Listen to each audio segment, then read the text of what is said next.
참 빛을 알지 못하였고 구주를 알지 못하였고 하나님의 능력을 알지 못했다 라고 표현하고 있습니다. 알지 못하니까 영접하지 않는 거죠. 자기의 땅에 오매 자기 백성은 영접지 아니했다. 왜? 알지 못하니까요. 너무 어두워서 빛을 못 보니까 영접하지 않았다. 누구도 안 했느냐? 자기 백성도 영접하지 않았다. 그렇게 성경은 얘기를 하고 있어요. 자기 백성은 누굽니까? 하나님이 아브라함을 불러가지고 너는 본토 친척 아비 집을 떠나 내가 너에게 지시할 땅으로 가라. 내가 너를 큰 민족을 이루게 하리라 라고 했습니다. 그 민족, 하나님이 택한 민족인데 유대인들 예수님을 알지 못했어요. 영접하지 않았어요. 그들에게 성전도 맡기고 특별한 은총을 줬는데 알지 못했다라는 말을 합니다. 그런데 아는 사람의 능력이 있는데 아는 사람은 요한복음 1장 12절에 가죠. 영접하는 자고 그 이름을 믿는 자들에게는 하나님의 자녀가 되는 권세를 주셨으니 아는 사람은 영접을 하게 되고 영접을 하게 되면 그 사람은 하나님의 자녀가 되는 권세를 가지게 된다. 그랬습니다. 여러분 오늘 우리 예배드리는 여러분과 저는 하나님의 특별하시는 종 속에 예수님을 영접하고 찬양하고 있어요. 할렐루야. 얼마나 영광이고 얼마나 귀한지 몰라요. 너무 귀한 거예요. 하나님의 자녀가 되는 거예요. 근데 하나님은 사랑하셔서 자신이 보낸 독생 성자를 믿고 하나님의 자녀가 되고 죄에서 자유를 얻어서 천국에서 누리는 자 되게 하려고 예수님을 보내고 그 다음에 계속해서 전도자를 보냅니다. 전도자를 보내. 왜? 예수님을 믿게 하려고, 구원시키게 하려고 전도자를 보냅니다. 그래서 사도들을 선택하고 사도들을 보내고 오늘 성경 본문에도 보니까 바울과 바나바를 보내는 거예요. 전도하러 보내는 거죠. 그런데 이 전도자가 오게 되었는데도 자기 백성은 예수님을 영접하지 않고 배척하던 그들은 전도자로 배척을 하는 거예요. 요한복음 사도행전 13장 50절에 보니까 유대인들이 경건한 기보인들과 그 시내 유력한 자들을 선동하여 바울과 바나바를 박해하게 하여 그 지역에서 쫓아내니 그랬습니다. 유대인들이 경건한 기보인들과 시내의 유력한 자들을 선동하여 바울과 바나바가 때로는 해당에 들어가서 복음을 전하고 그랬습니다. 그런데 유대인들이 사람들에게를 선동하여 악감을 품게 하는 거예요. 여러분 그때만 그랬습니까? 지금도 그렇잖아요. 괜히 교회에 대한 악감을 품게 하고 교회를 배척하고 믿는 사람들을 배척하고 그러는 거예요. 그러니까 복음을 전하게 되니까 복음을 영접한 사람도 있고 배척하는 사람도 있습니다. 그래서 사도행전 14장 4절에서 6절 보니까 무리가 나누어지는 거예요. 배척하는 유대인을 따르는 자도 있고 바나바와 바울을 따르는 자도 있었습니다. 그리고 이방인과 유대인들이 그 관리들이 두 사도를 모욕하며 돌로 치려 달려들었어요. 가격하잖아요. 핍박자들은 원래 가격한 겁니다. 그러니까 그 환경을 본 이 바울은 도망하여 루가오니아와 두성 루스드라와 드베로 도망을 갔습니다. 거기에 가서 이제 복음을 전하는 거예요. 성경에 보면은 쫓겨가면서도 그들은 기뻐하며 갔다. 쫓겨가서도 거기에서도 계속해서 복음을 전했다. 대단하잖아요. 쫓겨가면은 기죽어야 되고 쫓겨가면 불평해야 되는데 이거 쫓겨가면서도 기뻐했다는 거죠. 왜 그럴까요? 생명에 보존하는 방법을 알기 때문이었습니다. 하나님께서 에스겔 선지자를 불러서 그에게 한 말이 있어요. 전도자에게 한 말이죠. 에스겔서 33장 7절에서 9절을 보면은 이렇게 말하고 있습니다. 인자야, 내가 너를 이스라엘 족속의 파수꾼으로 삼음이 이와 같으니라. 그런즉 너는 내 입의 말을 듣고 나를 대신하여 그들에게 경고할지어다. 가령 내가 악인에게 이르기를 악인아 너는 반드시 죽으리라 하였다 하자. 내가 그 악인에게 말로 경고하여 그의 길에서 떠나게 하지 아니하면 그 악인은 자기 죄악으로 말미암아 죽으려니와 내가 그의 피를 내 손에서 찾으리라 라는 얘기를 해요. 저는 오늘 이 말씀을 전하면서 제가 35년 전에 어느 분의 간증한 게 생각이 났어요. 그건 뭐냐면 돌아가신 조용기 목사님이 이런 간증을 한번 하셨습니다. 자기가 기차를 타고 가는데 막 성령님이 감동을 해가지고 했다는 거예요. 그래서 옆에 사람한테 너 빨리 복음 전해라. 그래서 예수 믿으십시오. 예수 믿고 구원 받으십시오. 예수님은 당신을 사랑합니다. 라고 복음을 전했답니다. 근데 이분이 복음을 안 받았대요. 그리고 밖에 복음을 안 받고 밖에 나가서 있는데 얼마 돌아오지 않았다. 근데 여러분 과거에 보면 기차를 타고 가잖아요. 가다 보면 그 이스매가 있고 사람 타는 데가 있는데 옛날에 기차는 좀 위험했어요. 그 밖에 바람 쐬러 나갔다 떨어져 세상을 떠났다.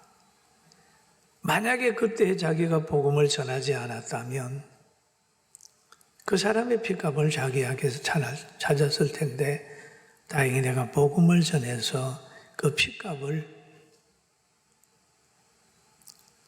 받지 않게 됐다. 그런 간증을 하더라고요. 그래서 그렇구나. 여러분 많은 사람들이 모이게 되는 것은 그 지도자가 그에 대한 확신이 있기 때문에 세계 최고의 교회가 되지 않았나 그런 생각을 지금이사 들게 되는 거예요. 그런데 오늘 이 성경에 보면 그러잖아요.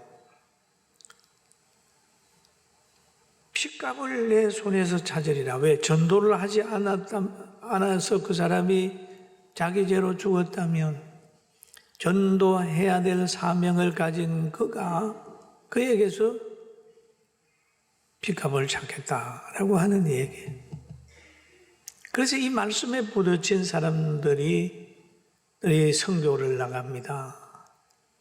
이 말씀에 부딪힌 사람들이 나가서 예수 천당, 불신지옥하고 하는 뜨거운 복음을 전하는 마음으로 복음을 전하는 것도 경험하게 되지요. 그러나 9절에 보면 이런 말씀이 있어요. 그러나라는 얘기를 하죠. 같이 볼까요?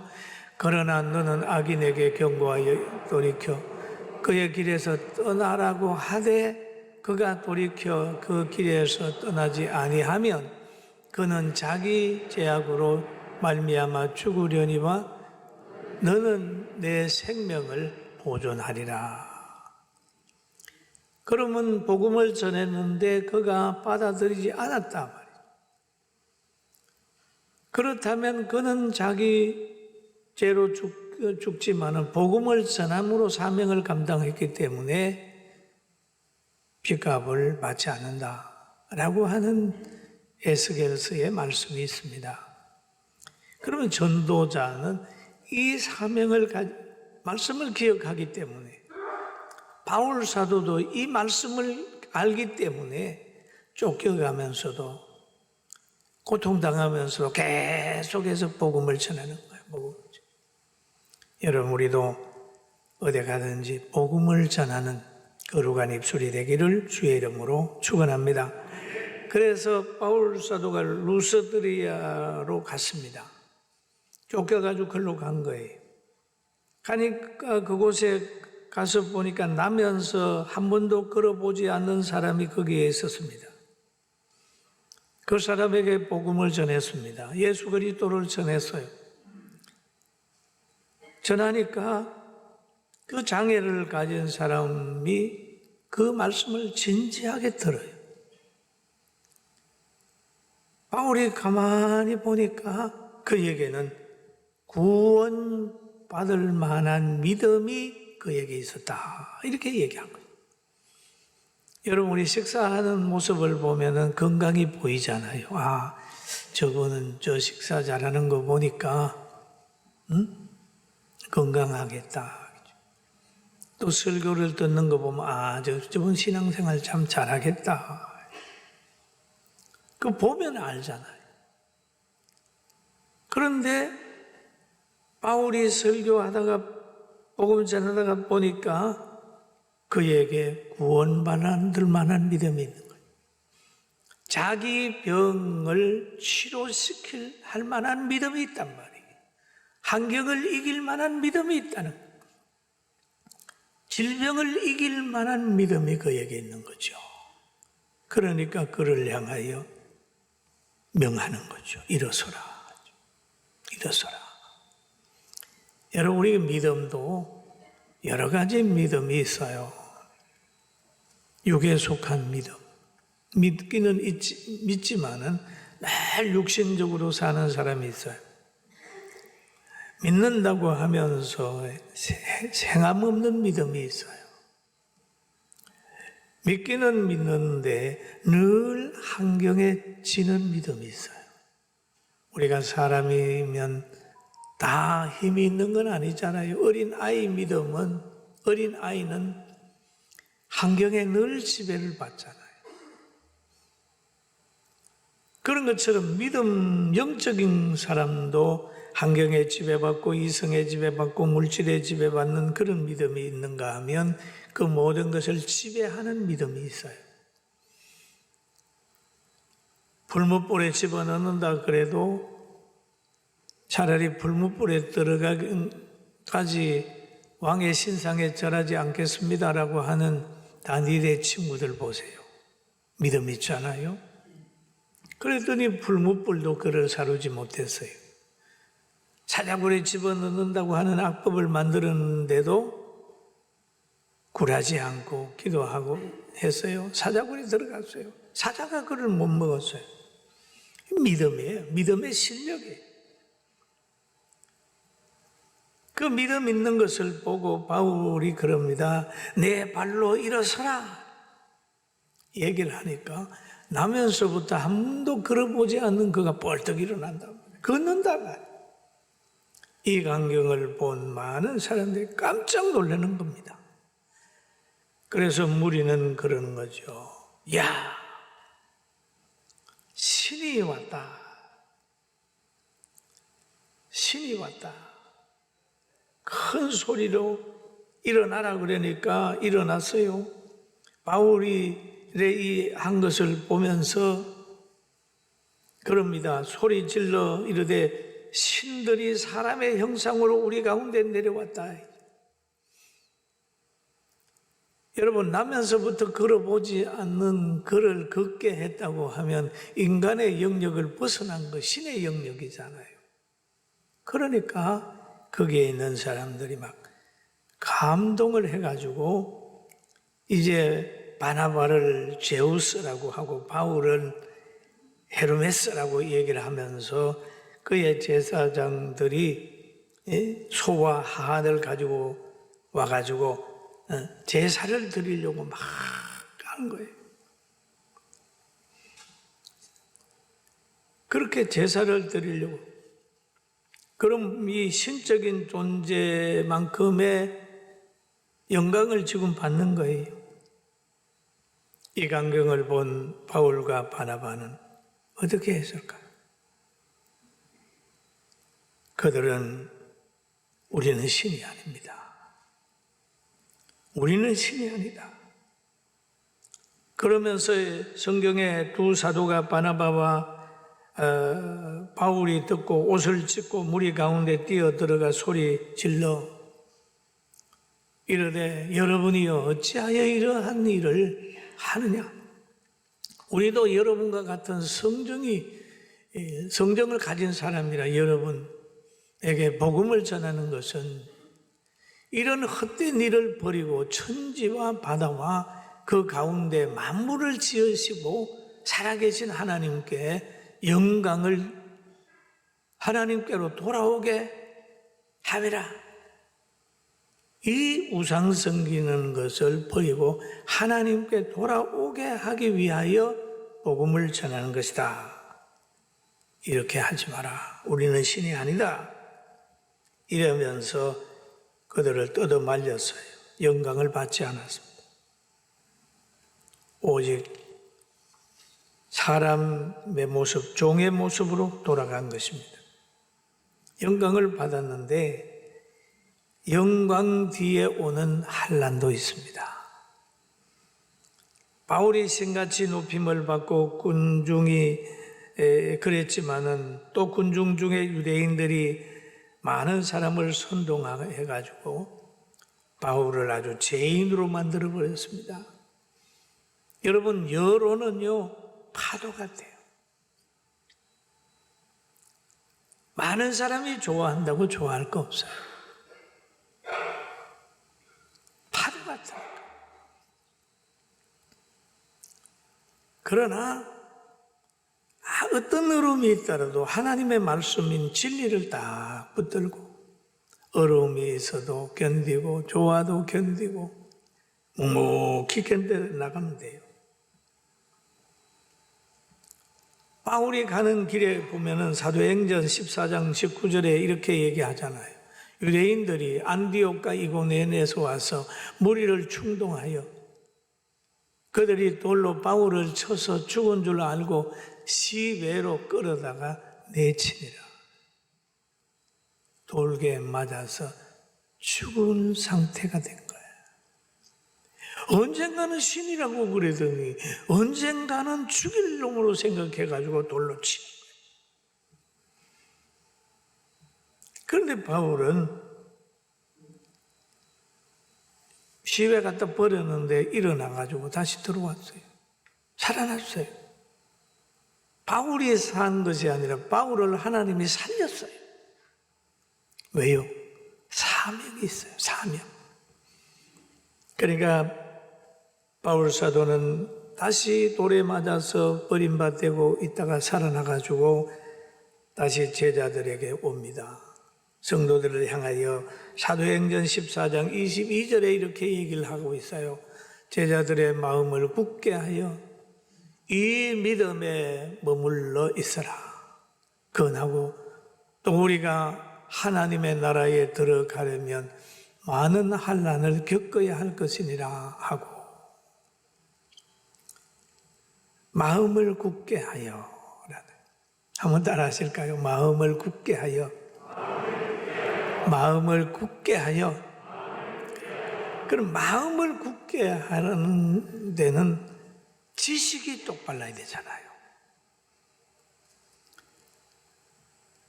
모든 성경을 하나님의 말씀으로 믿어야 돼. 하나님의 약속을 믿어야 돼. 믿음으로 말미암아 구원받는다는 사실을 믿어야 돼요. 마음은 지식과 정보의 지배를 받습니다. 잘못 알면 마음이 잘못돼요. 모든 성경은 하나님의 감동으로 된 것으로 교훈과 책망과 바르게 함과 의로 교육하기 유익하니 라고 하는 성경을 진리로 믿어야 돼요. 믿음에 머무르려고 하면 이 믿음이 성경의 뿌리를 내려야 돼요. 예수님께 뿌리를 내려야 돼요. 땅의 모든 끝이요 내게로 돌이켜 구원을 받으라. 나는 하나님이라 다른 이가 없느니라. 하나님의 유일신을 믿어야 돼요. 그러면서 그러잖아요. 하나님의 나라에 갈 때까지 들어가려면 많은 환난을 겪어야 하리라. 왜냐하면 우리가 빛된 삶을 살고 바르게 살려고 하면 얼마나 좋아요. 가만두면 좋은데 사탄은 계속해서 바르게 살지 못하게 하는 거예요. 여러분 그렇잖아요. 세계가 자기 땅에서 농사하고 안 싸우고 전쟁 안 하고 살면 얼마나 좋아요. 그런데 꼭 보면 옆에 나라가 있으면 꼭 전쟁을 한단 말이에요. 러시아가 우크라이나 전쟁 안 하고 그냥 살면 얼마나 좋아요. 자기 나라 사람 같이 살면 좋은데 보면 꼭 전쟁을 해가지고 남에게 뺏어 먹으려고 그런다. 환난을 겪어야 하리라. 그러면 여러분 믿는 우리들은 환난을 두려워하지 말아야 됩니다. 할렐루야. 환난이 오더라도 하나님의 나라를 생각하자. 찬송과 환난과 핍박 중에도 성도는 신앙 지켰네. 이 신앙 생각할 때에 기쁨이 충만하도다. 성도의 신앙 따라 죽도록 충성하게. 참 이 찬송 보면 너무 귀해요. 그리고 바울은 안디옥 교회에 돌아가가지고 전도 여행을 할 때에 이방인들에게도 성령의 임함을 간증을 하고 그 성도들과 그 제자들과 함께 오랫동안 유했다라고 하는 성경 구절이 있어요. 그럼 오늘 우리는 각오를 해야 됩니다. 예수 믿는 것이 구원의 영광, 마음의 기쁨도 있지만은 이것 때문에 이렇게 삶으로 인하여 사탄들이 계속해서 공격해서 환난도 줄 수 있다. 이 환난을 잘 이기고 끝까지 복음 전하며 그리고 전도를 할 때도 계속해서 예수 전당 불신지옥 하는 사람들도 보면 아까 에스겔서의 말씀에 부딪히니까 또 어떤 사람들은 아프가니스탄으로 선교를 가려고 그래서 내가 왜 그런 생각을 했냐 그랬더니 자기가 기도하다가 그 나라가 생각이 들어서 위험한 것을 무릅쓰고 간다. 왜? 그 나라 사람들의 핏값을 자기에게서 찾을 것 같아서 가서 복음을 전해야 되겠다. 라고 하는 하나님의 특별하시는 중에 있다고 그래요. 할 말이 없었어요. 여러분, 하나님이 역사할 때는 자기밖에 모릅니다. 요나에게 니느웨로 가라. 어디로 가라. 복음 전해라. 감동이 올 때가 있습니다. 여러분, 이런 감동이 올 때 절제하지 말고 복음 잘 전하며 하나님께 영광 받고 생명을 보존하는 여러분과 저 우리 모두가 되기를 주의 이름으로 축원합니다. 기도드리겠습니다. 하나님 아버지, 우리를 이 군포에 보내시면 군포에 있는 모든 사람들 내게 복음 전하라고 보낸 줄로 압니다. 우리를 각 직장에 보내시면 그 직장에 있는 모든 사람들에게 복음을 전하라고 보낸 줄로 압니다. 날마다 영광도 받고 때로는 환난도 당하면서 그러나 그 가운데서 귀하게 존귀하게 쓰임받고 아픔과 고통이 올 때라도 살아있음을 기억하며 감사 기도를 올리고 성장하고 승리하는 우리 성도들이 주시옵소서. 우리를 사랑하시는 예수님의 이름으로 간절히 기도드립니다. 아멘. 지금은 우리 주 예수 그리스도의 은혜와 하나님 아버지의 크신 사랑하심과 성령님의 감동, 감화, 충만, 내적 교통하심이 우리의 찬양대와 주일학생과 사랑부와 성민원과 우리 성도들 가정 위에와 온 성도들 생업 위에 군포 위에 경기도 위에 대한민국 위에 한국교회 위에 지금부터 영원 무궁토록 함께 있을지어다. 아멘.